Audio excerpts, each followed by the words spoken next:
suis Sandrina, consultante SIRH au sein d'Externa et dans cette vidéo, je vais vous expliquer comment créer un collaborateur avec le module Onboarding.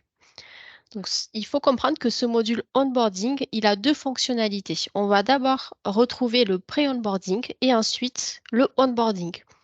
Donc, le pré-onboarding, cela permet d'envoyer un formulaire aux futurs collaborateurs afin qu'ils vous communiquent les informations essentielles à la réalisation du contrat. Donc, pour cela, on va aller dans Formulaire de complétion de profil. Je clique sur Envoyer des formulaires et donc ici, le but, c'est d'envoyer le formulaire de pré-onboarding à votre futur collaborateur que vous avez recruté. Et donc ici, je suis venue cocher tous les champs qui devra me renseigner. Vous pouvez envoyer ce formulaire par mail ou par SMS. Donc, je clique sur Ajouter. Les informations que vous devez renseigner, c'est uniquement le prénom, le nom du futur collaborateur, son email personnel. Donc, étant donné que c'est un futur collaborateur, il n'a pas encore de messagerie professionnelle. Donc, vous allez l'envoyer sur son adresse perso. Donc, prénom, nom, email. Ici, vous allez avoir un email qui est déjà pré-rempli, mais que vous pouvez tout à fait personnaliser. Le but, c'est que le collaborateur, il va cliquer sur ce lien et il va arriver directement sur le formulaire qu'il devra compléter. Vous pouvez tout à fait aussi ajouter une pièce jointe. Je clique sur Envoyer. Donc, on vous dit que le formulaire a bien été envoyé et vous allez le retrouver à cet endroit-là. Donc, euh, vous retrouvez aussi en fait tous les formulaires que vous avez déjà envoyés. Une fois que le collaborateur, le futur collaborateur a répondu à ce formulaire, vous allez recevoir un mail de notification. Et vous avez ici la date de la réponse au mail.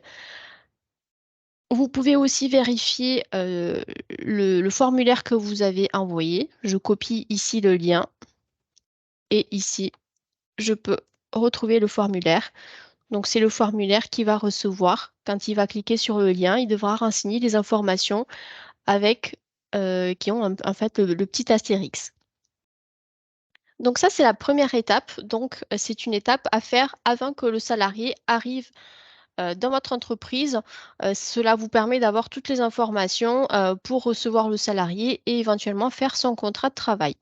Une fois que le salarié va arriver dans votre entreprise, on a la deuxième étape qui est le onboarding. Donc le onboarding, cela consiste en fait à avoir toutes les actions que le salarié devra faire ou que d'autres personnes devront faire pour accueillir ce salarié.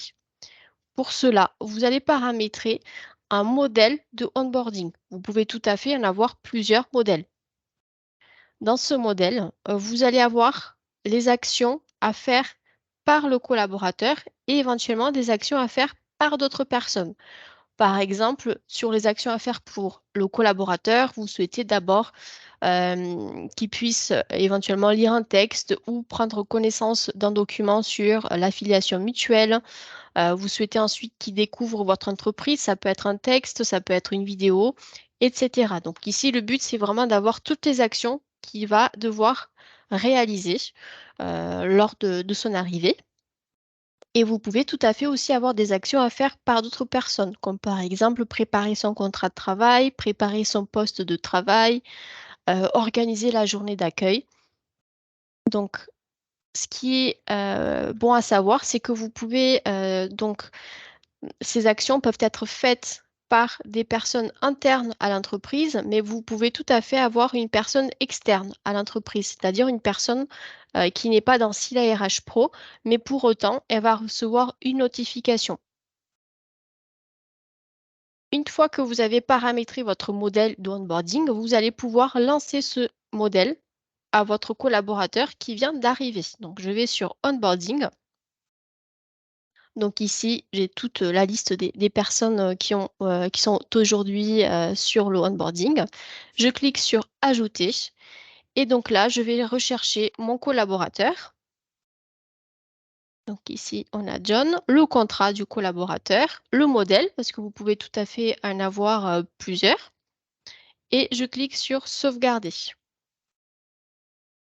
Donc ici, j'ai bien mon collaborateur John et vous pouvez ici voir l'état d'avancement. Donc là, je sais que c'est 0/12, donc ça veut dire que rien n'a été fait.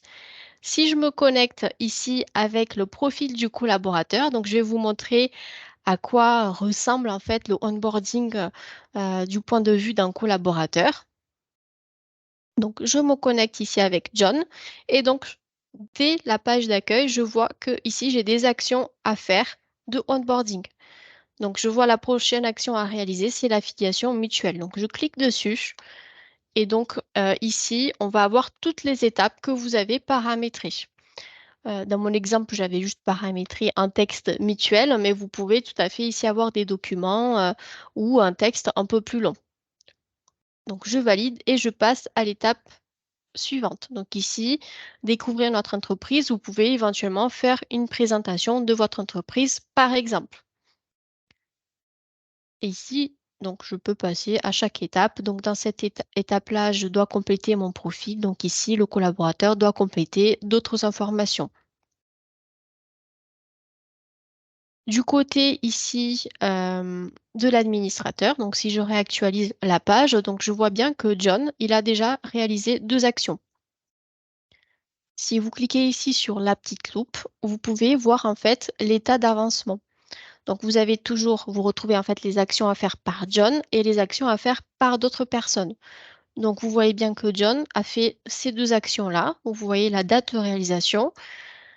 Les autres actions, il n'a pas encore effectué ces actions-là. Vous pouvez le relancer par mail ou par SMS et vous retrouvez exactement la même chose sur les actions à faire par d'autres personnes. Donc vous allez avoir une visualisation de ce qui a été fait ou non. Je vous remercie d'avoir regardé cette vidéo. On se retrouve bientôt pour une nouvelle vidéo. Merci beaucoup.